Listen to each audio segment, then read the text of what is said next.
रिया महंगी कार से उतरती है। उसके आसपास दोस्त खड़े हैं। मेरे लिए पैसा कोई बड़ी चीज नहीं है, क्योंकि मैंने जिंदगी में कभी पैसों की कमी देखी ही नहीं। तभी अमन पुराने लेकिन साफ कपड़ों में वहां आता है। उसके हाथ में कुछ किताबें हैं। अमन गलती से रिया से टकरा जाता है। रिया, देखकर नहीं चल सकते? अमन, सॉरी, मेरी गलती थी। रिया उसके कपड़े देखकर हंसती है। तुम जैसे लोग इस कॉलेज में पढ़ते कैसे हो? अमन शांत होकर कहता है, मेहनत से, जो शायद आपके पैसों से खरीदी नहीं जा सकती। रिया उसे घूरती है। रिया अपने दोस्तों से कहती है, इस लड़के में बहुत एटीट्यूड है, इसे लगता है कि ये बहुत बड़ा आदमी है। अमन पास से गुजरता है और सुन लेता है। रिया, अगर इतनी ही सेल्फ रिस्पेक्ट है तो मेरे पापा की कंपनी में नौकरी करके दिखाओ। अमन मुस्कुराता है, नौकरी जरूर करूंगा, लेकिन आपकी दया पर नहीं, अपनी काबिलियत पर। रिया को पहली बार थोड़ा झटका लगता है। अमन दिन में पढ़ाई करता है और रात में छोटे से ढाबे पर काम करता है। वह अपनी बूढ़ी माँ के लिए दवाई खरीदता है।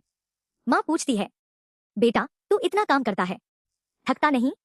अमन मुस्कुराता है, थकता हूँ माँ, लेकिन आपका इलाज रुक जाए उससे ज्यादा डर लगता है।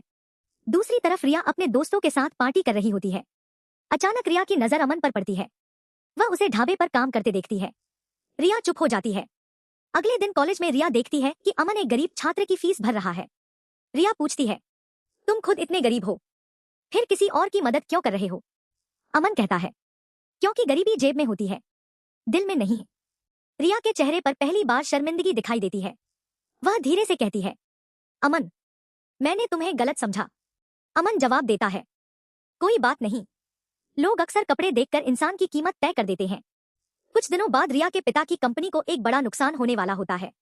एक जरूरी बिजनेस प्रेजेंटेशन में कंपनी की पूरी टीम असफल हो जाती है। अमन अपने आइडिया से कंपनी को बचाने का तरीका बताता है। रिया के पिता हैरान होकर पूछते हैं, तुम्हें इतना सब कैसे पता? अमन, सर, मेरे पास पैसे नहीं थे, इसलिए मैंने अपना समय पढ़ाई में लगाया। रिया अपने पिता की तरफ देखकर मुस्कुराती है। उसका घमंड पूरी तरह टूट चुका है। कॉलेज के उसी स्थान पर जहां रिया ने कभी अमन का मजाक उड़ाया था। रिया अमन के सामने आती है। अमन, पहले मुझे लगता था कि अमीर वही होता है जिसके पास बहुत पैसा हो। अमन चुप रहता है, लेकिन अब समझ आया, अमीर वो होता है जिसका दिल बड़ा हो। रिया कहती है, क्या तुम मुझे अपनी जिंदगी में जगह दोगे? अमन मुस्कुराता है, एक शर्त पर। रिया, क्या? अमन, अब कभी किसी इंसान की कीमत उसके कपड़ों से मत आंकना। रिया मुस्कुराकर सिर हिला देती है। रिया, वादा है। दोनों एक दूसरे को देखते हैं। पैसा इंसान को बड़ा घर दे सकता है, लेकिन बड़ा दिल नहीं। कभी कभी जिसे हम सबसे छोटा समझते हैं, वही हमें इंसानियत का सबसे बड़ा सबक सिखा जाता है।